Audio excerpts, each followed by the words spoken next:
On va aujourd'hui plonger au cœur d'une histoire qui se déroule à chaque instant, à l'intérieur même de notre corps.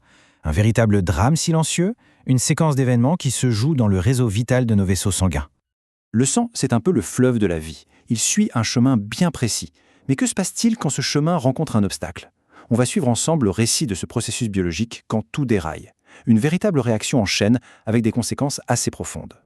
Et tout commence sans faire de bruit. Vraiment, par un changement subtil, mais qui est déjà lourd de conséquences. Un rétrécissement silencieux qui, tout doucement, prépare le terrain pour une crise.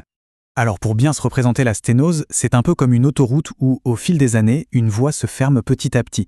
Ce n'est pas un blocage soudain, non. C'est un rétrécissement lent, graduel, d'un vaisseau sanguin, qui commence doucement à perturber la circulation. Et ça n'arrive pas en un claquement de doigts. C'est un processus chronique qui se développe sur une très longue période.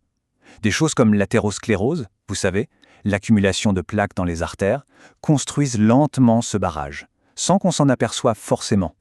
Et c'est là que ça devient vraiment intéressant. D'un côté, on a cette menace lente, presque invisible. Et de l'autre, cette préparation minutieuse du terrain qui rend le vaisseau incroyablement vulnérable à un événement beaucoup plus soudain. La tension est en train de monter.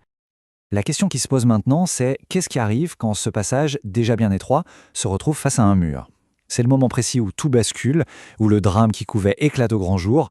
Et là, la situation s'intensifie de manière spectaculaire. C'est l'événement déclencheur de notre histoire, le blocage complètement inattendu. Voici l'incident qui met le feu aux poudres, la thrombose. D'un coup, un caillot de sang, le fameux thrombus, se forme et vient boucher le passage qui était déjà rétréci. C'est le barrage routier sorti de nulle part, l'embouteillage monstre qui paralyse absolument tout. Et voilà toute la différence. Contrairement à la sténose qui s'installe lentement, la thrombose, c'est un événement aigu. C'est une interruption brutale et souvent totale de la circulation. Le flux de vie est stoppé net. Forcément, un blocage pareil, ça ne reste pas sans conséquence. Juste après, il y a des territoires entiers qui se retrouvent complètement isolés, coupés de leur ligne d'approvisionnement. Le tissu commerçant commence à souffrir. Lorsque le blocage survient, les tissus qui sont situés après le bouchon, ils ne reçoivent plus assez de sang, et donc plus assez d'oxygène. Cet état de privation, c'est ça, l'ischémie. C'est le lien direct, la conséquence immédiate entre l'accident vasculaire et son impact sur les cellules. On peut vraiment voir l'ischémie comme un cri d'alarme. Le tissu est en état de détresse absolue, il lutte pour sa survie, il est affamé d'oxygène. C'est un moment absolument critique dans notre drame biologique. Et si personne n'entend ce cri, si le flux n'est pas rétabli à temps, alors l'histoire bascule vers sa fin.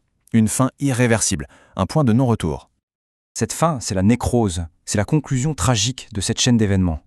Quand l'ischémie dure trop longtemps, les cellules, privées de tout ce dont elles ont besoin pour vivre, finissent par mourir. Elles s'éteignent. C'est le point de non-retour pour le tissu.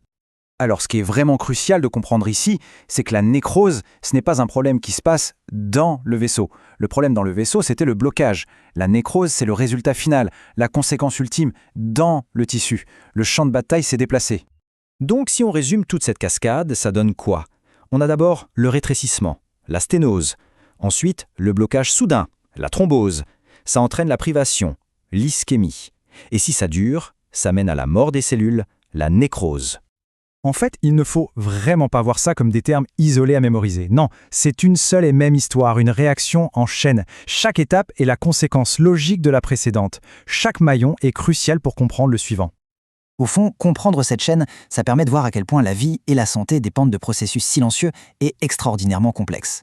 C'est une invitation à réfléchir à cette fragile orchestration qui, à chaque instant, nous maintient en vie.